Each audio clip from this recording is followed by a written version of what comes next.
Bonjour à tous, j'espère que vous allez bien. Bienvenue dans ce Day Trading Roadmap. Comme tous les matins, on fait un point sur les plans élaborés ensemble lors du Morning Live. Comme tous les matins, vous savez qu'on fait cette émission de préparation de journée, de plans, de détection d'opportunités, Forex, actions. On a vu pas mal de choses. Je vous les présenterai un petit peu plus tard. Nouvelle ATH du côté du DAX qui pousse très très fort. Plutôt acheteur évidemment dans ce marché. Faudrait être zinzin pour dire que c'est un marché baissier. Après, il y avait une petite divergence une heure ce matin qui pouvait se jouer éventuellement pour ceux qui adorent le contre-tendance. J'aime plutôt suivre la tendance et donc je suis encore plutôt en recherche d'achat sur des replis. Le plus haut précédent 4 heures, on est dessus vers les 900-920 ou la zone de l'ancien top vers les 800 qui a déjà bien fonctionné la semaine dernière. Donc c'est mon plan du jour. Les achats OPR, truc muche, c'était un peu dangereux parce qu'on était contre la div. Là, on est sur le plus haut précédent 4 heures, moyenne mobile 50, 1 heure. Voilà, il ne faut pas y aller one shot, il faut attendre un très très beau setup, une bulle M5, une petite div. Pourquoi pas, ça peut se tenter. Et toujours pareil, je continue à chercher des achats jusqu'aux 800.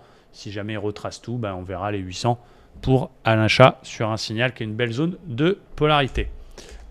Côté indice américain, hier j'ai fait un beau trade, je suis content. Ça m'a permis de faire ma semaine et de valider des retraits sur Top Step. Je vous en parlerai dans le débrief. J'ai acheté la réintégration dans l'OPR ici sur le pullback. Et je suis sorti un peu plus haut que le TP théorique, je suis sorti au ratio de 3. Donc je suis quand même très content. Méthode, tout simplement. Il n'a pas retracé tout, contrairement aux autres indices américains. Vous verrez, les Standard & Poor's et Nasdaq ont fait alors 100%, même un nouvel ATH. Un petit peu plus de retard. C'est comme ça. Et il arrive quand même proche de la zone plus haut historique, donc il faut se calmer. Après, pour l'instant, je ne vois pas de signal fort de retournement. Il y avait une petite bulle 4 heures, mais je la trouve quand même très très couillue. Donc vu la tendance, vu le flux, plutôt encore acheteur, ça fait des semaines que je fais que des achats dans ce flux, plutôt achat sur repli avec deux zones en priorité, une zone beaucoup plus bas, l'ancien top vers les 750, mais bon, ça veut dire qu'il baisse de 300 points, donc il y a peut-être une couille dans le pâté et il faudra faire attention, mais ça sera à surveiller. Et une zone intéressante, possible polarité oblique, moyenne mobile 20 et 50, un petit peu plus bas vers les 930, qui est un niveau que j'aime bien. Et puis dernier niveau, c'est le chiffre rond 40 000 à surveiller, qui peut aussi être pullbacké d'ici l'Open US. Donc plutôt des achats. À un moment, ça va corriger, c'est certain.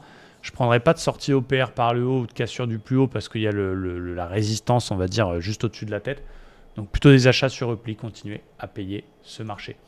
Côté Nasdaq, j'ai, une fois n'est pas coutume, utilisé une fourchette d'Andrews. Vous connaissez peut-être cet indicateur technique. Il suffit de prendre 3 points consécutifs, 2 points bas, 1 point haut. Là, je prends les mèches. Ça nous encadre un mouvement. Quand on est sur les ATH, ça permet d'éventuellement fixer des objectifs théoriques.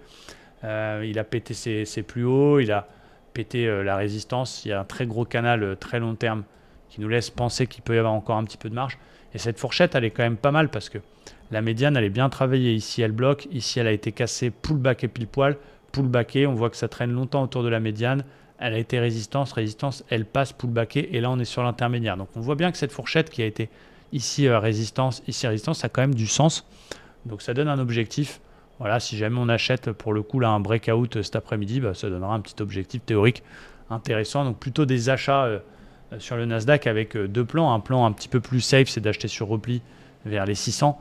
Justement cette médiane de la fourchette plus l'ancien top, tout simplement une zone bien travaillée en daily. Donc achat repli dans la tendance haussière, on vient chercher 600. Ça corrige un peu avec les news du chômage et on paye sur un signal de reprise de tendance.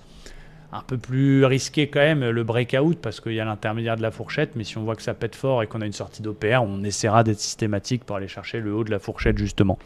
Donc voilà, attention, les ATH ne sont pas des records historiques, enfin sont pas des résistances, pardon, mais